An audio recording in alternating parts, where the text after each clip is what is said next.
Para frente, doutora. Esse procedimento ele chegou, foi distribuído a uma das varas de combate ao tráfico de substâncias entorpecentes da capital, com a atuação a 76ª Promotoria de Justiça, com a minha atuação, e ao analisar o inquérito a fim de denunciar, causou esse estranhamento do não indiciamento dessa flagranteada. Ela estava em situação de flagrante e não foi indiciada.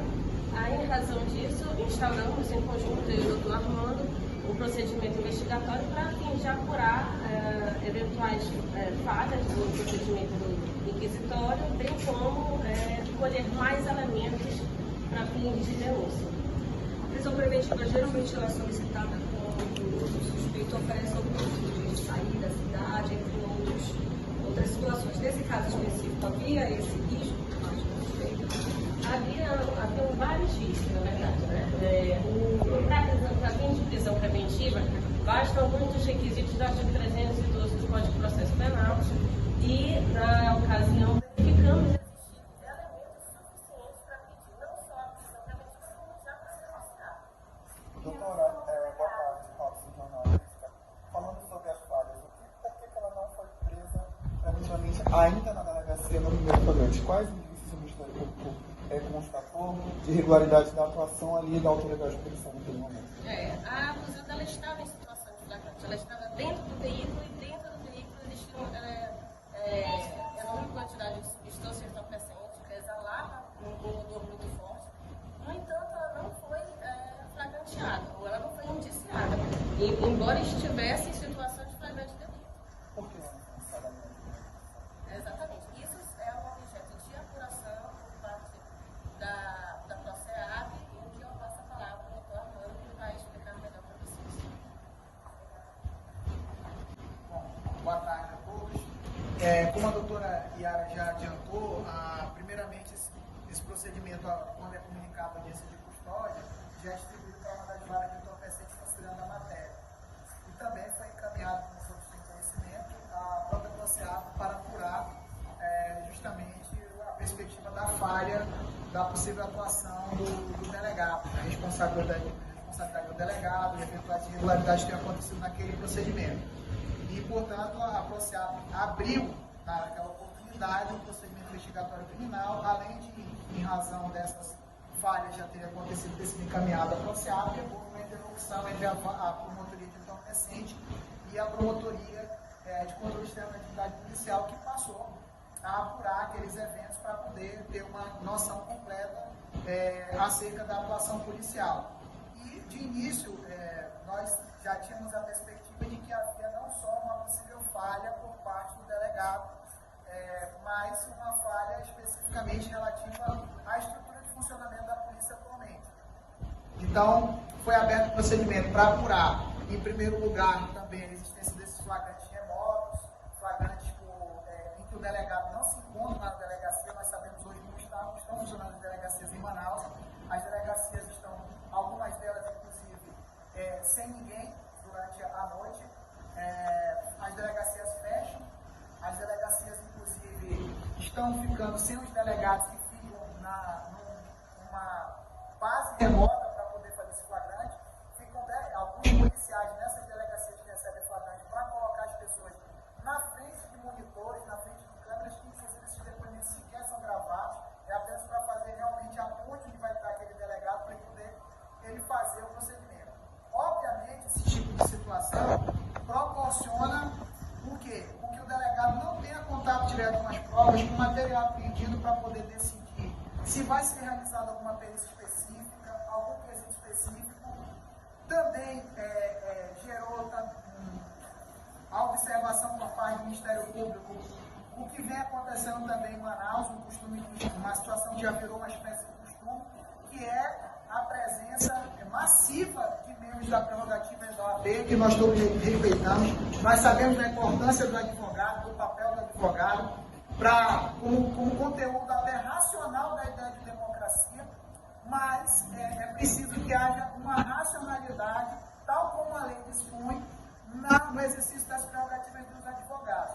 Inclusive, nessa situação, há uma atuação meio que preventiva, que vira uma espécie de patrulha e fiscalização da autoridade policial quando ela vai trabalhar, que passa, então, a ter que trabalhar sob olhos vigilantes representantes de advogados externamente funcionando com uma pressão institucionalizada, o que é, inclusive, afastado por documentos internacionais da Comissão Interamericana de Direitos Humanos, que justamente aconselham que o membro do Poder Judiciário, o membro do Poder Executivo, que aplica a lei, ele e demais funções essenciais da justiça devem atuar livre de pressões externas, sejam da população, sejam da imprensa, para que possam atuar de forma equilibrada na aplicação da lei.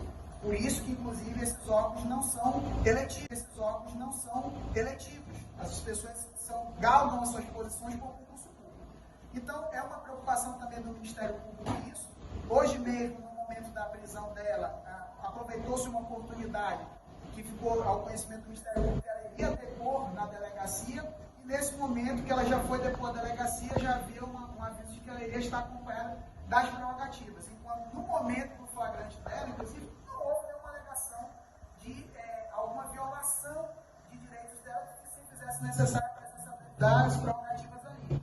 E a presença das prerrogativas é garantida pelo Estatuto da OAB quando o advogado está sendo preso em razão do exercício da função. A mera alegação de que ela estaria ali para receber honorários, que não se confirma diante das investigações já empreendidas pela Polícia Civil e pelo Ministério Público, não faz sentido essa alegação.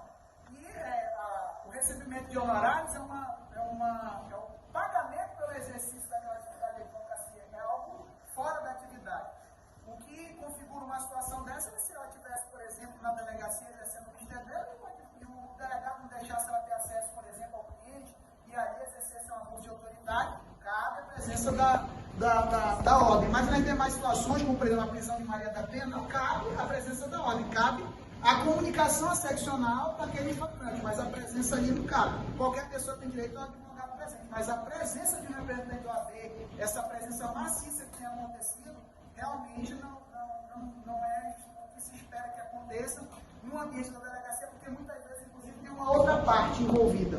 Nesse caso, é a sociedade. Mas, às vezes, você tem uma situação em que temos um advogado e, do outro lado, uma outra parte. E essa outra parte vai ficar como? Vai sempre colocar sob desconfiança a atuação do próprio delegado naquele ambiente de pressão. Então, não é isso que acontece. O que o Ministério Público quer é um diálogo institucional respeitoso com a própria OAB e também com as entidades relacionadas à polícia, possa ser racionalizado isso, porque isso pode ter sido um elemento que contribuiu na formação da convicção do delegado na hora de decidir aquilo ali. Tanto a distância que é proporcionada pela estrutura, hoje como a polícia funciona, colocando ele distante da apreciação da prova, da análise dos fatos, como também a própria pressão que já era conhecida de estar ali presente na delegacia, toda uma comissão da OAB. Doutor, mas o delegado já chegou a falar com vocês nesse momento e quais são os próximos passos? O delegado vai ser ouvido posteriormente também, assim como outras pessoas devem ser ouvidas no interesse de melhor apurar essas circunstâncias. No momento, no entanto, o que saltava mais aos olhos, tanto da promotoria, que atua no caso em concreto da situação do entorpecente, quanto da PROCEAP, que faz o controle externo da atividade policial, é ver que há um entendimento de que, divergente do delegado naquele momento, era uma situação desde logo para flagrante, e nós aprofundamos naquilo que o delegado também, posteriormente fundamentou a decisão dele, que poderia comatar eventuais dúvidas até do delegado, ou qualquer coisa do tipo, com relação a elementos das versões apresentadas pelo flagranteado, no sentido de que teriam se encontrado aleatoriamente numa academia, onde estariam malhando, dali ela pediu uma carona para poder ir receber os honorários advocatícios, quando na verdade nós apuramos que ela não esteve na academia naquele horário que ela afirma próximo do momento do fato. O fato aconteceu por volta de 19h40, ela afirma que saiu na academia por volta de 5h06. Não foi isso que aconteceu, ela foi para a academia ficando em torno de 1h09 até as 14h27, conforme registros de filmagem, registro de ponto biométrico, que já faz cair por terra totalmente essa versão dela. Assim como havia uma negativa deles de querer falar sobre eventual relacionamento entre eles. Eles têm um relacionamento, inclusive, noticiado em redes sociais, que foram devidamente extraídas por meios próprios de resguardo forense das provas, mostrando que eles tinham viagens para o Rio de Janeiro, juntos como casal. Né? Como também foi possível demonstrar, que era um dos elementos que o delegado levou em consideração, o fato de ser o condutor do veículo e se apresentar como dono do veículo. O veículo não está no nome de nenhum dos dois, mas na verdade nós temos provas de que desde 2023 esse veículo vem sendo utilizado por ela como condutora, e não pelo outro indivíduo. Então, ela na verdade teve um protagonismo, esse veículo também. Sabemos que ele saiu da região da retenção e não foi diretamente para o local dos fatos para cobrar um suposto honorário. Ele fez um outro trajeto muito longo que é indicativo de que essa versão também não se sustenta. Na verdade, o que tudo aparenta é que aquelas pessoas estavam fazendo a distribuição daquela droga naquele momento. Os indícios são todos apontados nesse sentido. Portanto, foram essas medidas a serem mais urgentes a ser tomadas, era comatar essa ilegalidade, porque nós estamos falando de pessoas que estavam lidando com uma quantidade considerável de droga e que não era uma droga de baixo potencial ofensivo, é cocaína. Doutor, a respeito justamente dela ser uma advogada, já tem alguma linha de conversar com a OAB para ela ser caçada, não exercer mais essa função dela, na produção dela? Bom, isso daí é uma matéria, como a gente costuma chamar, até meio chique o nome no direito, interna corpus. Isso cabe à OAB, eventualmente, de ofício até pelo seu tribunal de ética, eventualmente instaurar algum procedimento para apurar em cada classe que sabe daquilo que deve ter como pessoas que se enfileiram dentro da sua instituição. Então, cada um vai procurar ver o que é que significa ser advogado. Por isso mesmo, de droga e que não é uma droga de baixo potencial ofensivo, é cocaína.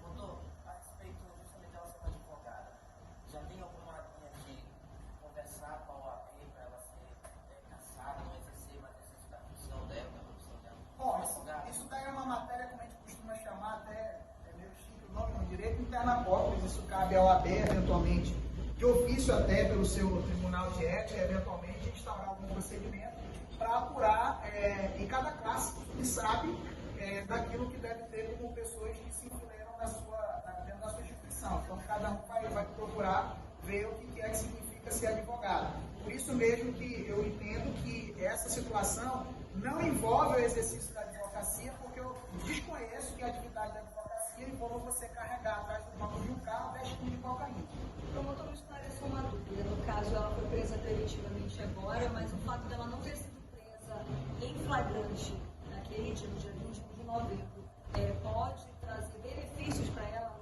julgamento?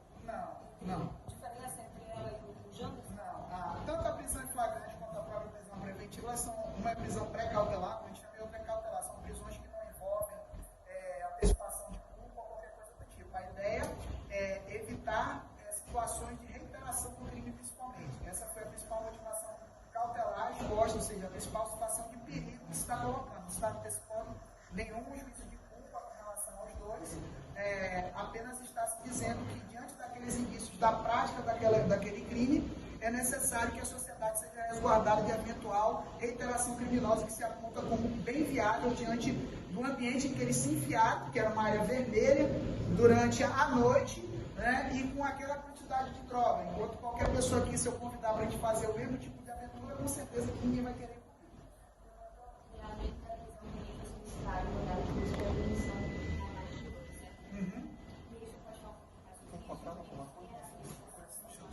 Você poderia repetir que aí depois eu conto? Sobre, além da prisão preventiva, também foi solicitado da Sim. né? Certo. Mais político. Certo.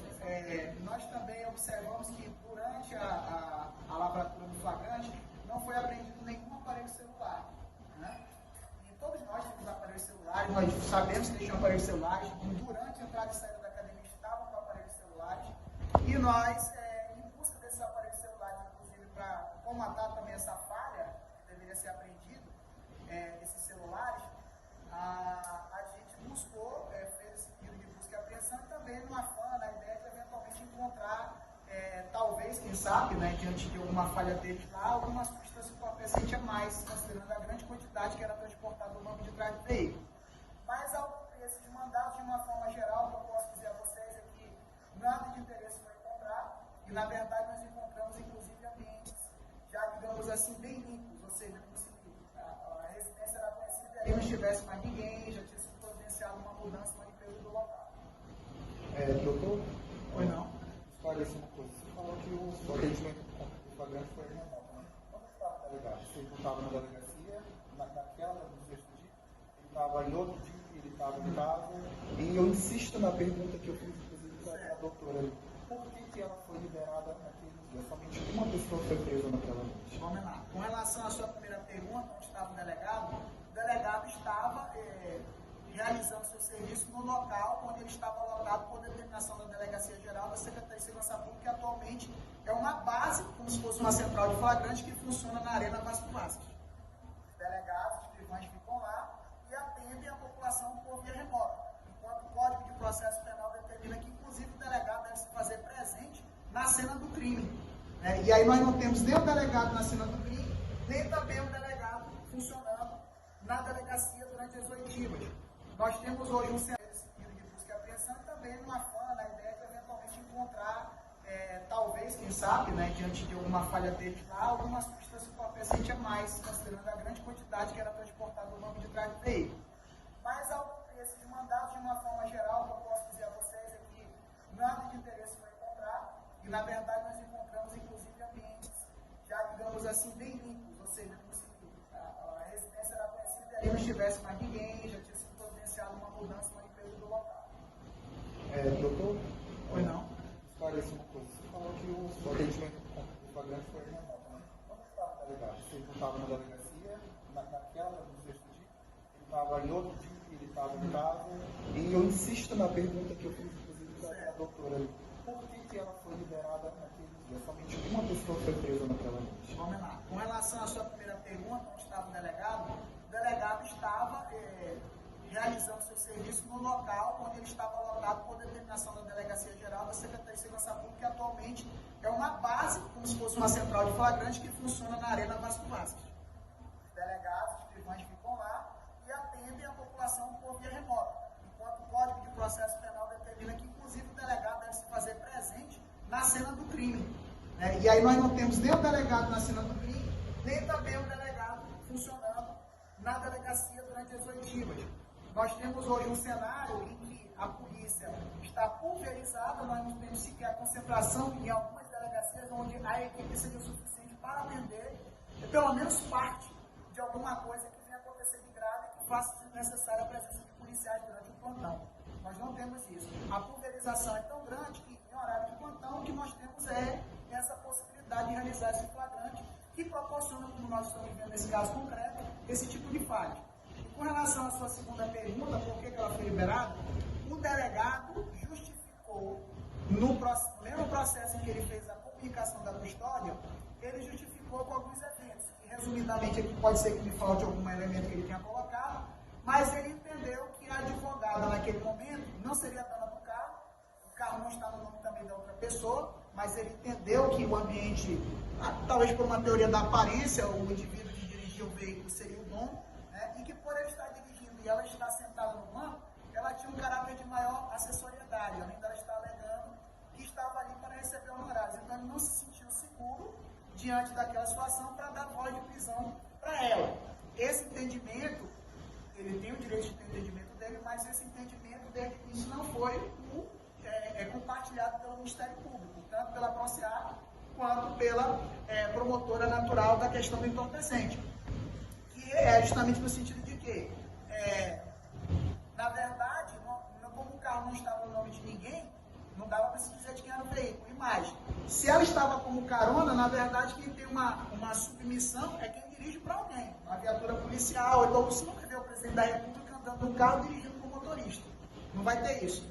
Então essa questão da assessoriedade nos pareceu muito frágil para não dar uma voz de prisão em flagrante, enquanto dois indivíduos estavam no local que não se justificava a presença do advogado lá. Por mais que ela fosse advogada, ela tinha até conhecimento maior do perigo de estar ali numa situação daquela se ela não tivesse o chamado disclosure, o chamado passe livre, o chamado, digamos assim, infiltração no meio para que ela pudesse ali ser aceita daquela forma. Como eu falei, se eu convidar qualquer pessoa aqui agora, vamos ali, nesse mesmo local, ninguém vai querer ir. Ou alguém aceita aí? Ninguém aceita. Então, eu acho que ele andou mal nessa fundamentação dele, mas foi uma fundamentação que guarda uma certa racionalidade, e sobre esse aspecto nós vamos analisar ainda que providências cabem a respeito. Agora, houve a prisão preventiva, qual é o próximo passo?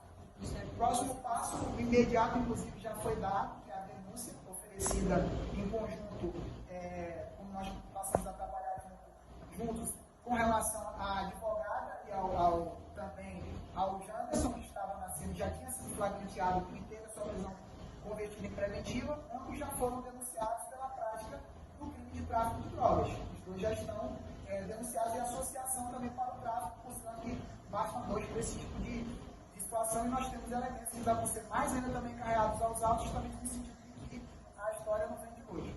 A promotoria conseguiu falar com ele, ele falou alguma coisa, defendeu ela? Não, nós no momento atuamos com base nos depoimentos prestados em sede policial, né? No momento nós não temos nenhuma intenção de fazer uma nova oitiva dele, porque a apresentação da versão dele está muito clara com relação aos eventos que, durante a chegagem, não se mostraram reais, como eu já delineei aqui. O momento de chegada na academia, o momento de saída na academia, a propriedade do veículo. Né? Que